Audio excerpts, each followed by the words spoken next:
कि मैं उस टाइम सुन्न हो चुकी थी। मैं देख के इतने थे कि क्या हो गया है? वो तो बात करने के लिए नीचे गए हैं और उनको आते साथ उसने फायर लगा दिया। तो मैं चीखें मारने लग गई थी कि मुझे समझ नहीं आ रहा था कि पापा को हो क्या गया। वो अभी बातें कर रहे थे हमारे साथ, अभी नीचे गए और उसको फायर मार दिया।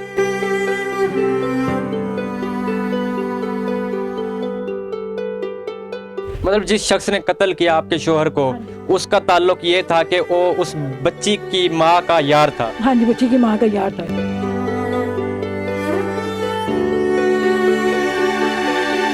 अगर किसी का पता चलता है कि वो लड़की या आदमी किधर गया है भाग के, तो हमें बताएं, हम वहाँ पे चलेंगे। यानी कि वो आपको कह रहे हैं जो मुलजिम है उसका आप हमें पता दें, हम जाके फिर पकड़ेंगे। हाँ जी। अस्सलाम वालेकुम, आप पॉजिटिव पाकिस्तान देख रहे हैं। मुझे रिहान यूसुफ कहते हैं। नाज़रीन, इस वक्त मैं दाता दरबार के हुदूद में मौजूद हूँ और मेरे साथ एक माजी मौजूद हैं और ये इनकी बेटी मौजूद हैं। इनके साथ एक खुर्रम नामी शख्स, दरिंदा सिफत शख्स, माफिया, इनके वालिद को, इनके शोहर को कत्ल कर देता है। सारा वाक़या कैसे पेश आया इस माजी से जानते हैं, इस बहन से जानते हैं। अस्सलाम वालेकुम माजी। माजी बताइएगा, आपके शोहर को कत्ल कर दिया जाता है दिन दिहाड़े, कैसे वाक़या कैसे पेश आया? हाँ जी, दाता का मेला था, उधर वो ढोल वगैरह बज रहे थे, छोटे बच्चे भंगड़ा वगैरह डाल रहे थे। शहजादी नामी वो मेरे बेटे दानियाल ने उनको हटाया, वो नहीं हट रहे थे, उनको थप्पड़ मार दिया। इसी असना में उसने अपने खुर्रम यार को फ़ोन कर दिया। वो आया, उसने आते ही अंधाधुंध फायरिंग करनी शुरू कर दी है।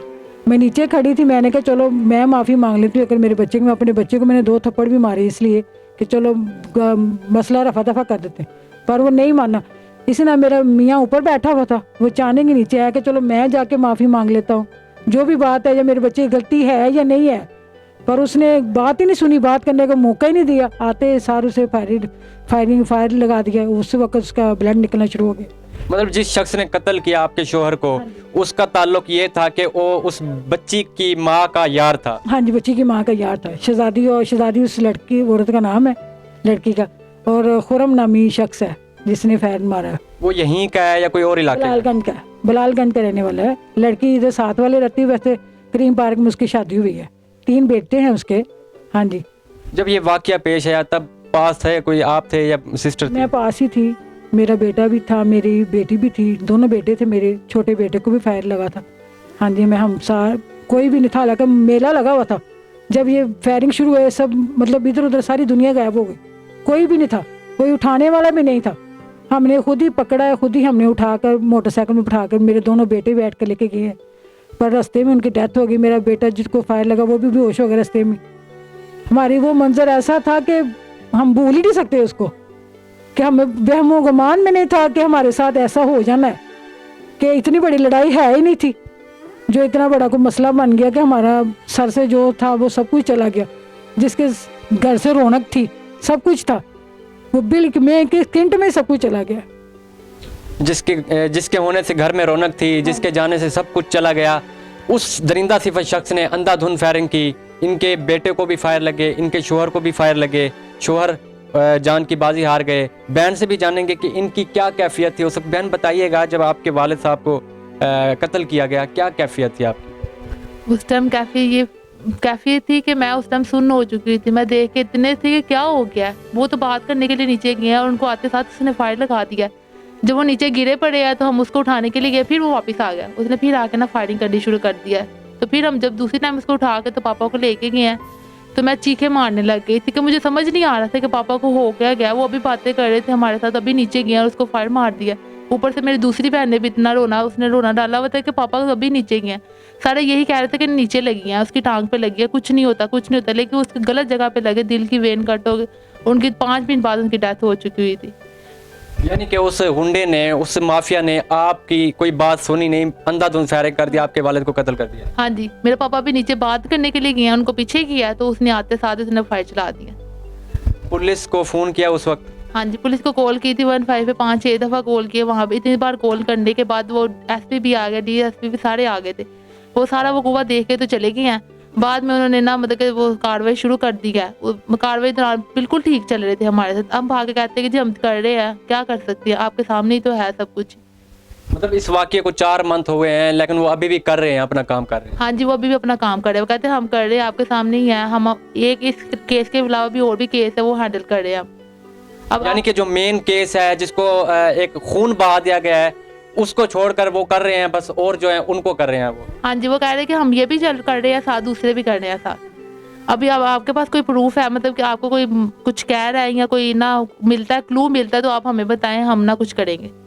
अगर किसी का पता चलता है कि वो लड़की या आदमी किधर गया है भाग के, तो हमें बताएं, हम वहाँ पे चलेंगे। यानी कि वो आपको कह रहे हैं जो मुलजिम है उसका आप हमें पता दें, हम जाके फिर पकड़ेंगे। हाँ जी, वो कहते हैं अगर आपको कुछ पता चलता है तो आप हमें बताएं, हम जाके तो उनको पकड़ते हैं। यानी कि आप लोगों ने भंग पी हुई है, आप लोग सोए रहते हैं, आपको कुछ नहीं नजर आता, आप बंदे का साया तक ट्रेस कर सकते हैं, आप एक शख्स को नहीं पकड़ रहे। 4 मंथ हो गए आपको इंसाफ नहीं मिला। ऐवानों में बैठे हुक्मरानों से क्या गुजारिश करेंगे? हमें इंसाफ दे दें, हमें इंसाफ चाहिए। कानून का इतना तो होना चाहिए कि हर चीज़ फास्ट हो चुकी हुई है, लेकिन इस केस के जरिए हमें पता चला कि कुछ भी नहीं है, कानून कुछ भी नहीं कर रहा। इतना तो नहीं ना होना चाहिए कि हम लड़कियां हम किधर जाकर किसी को क्या कहें।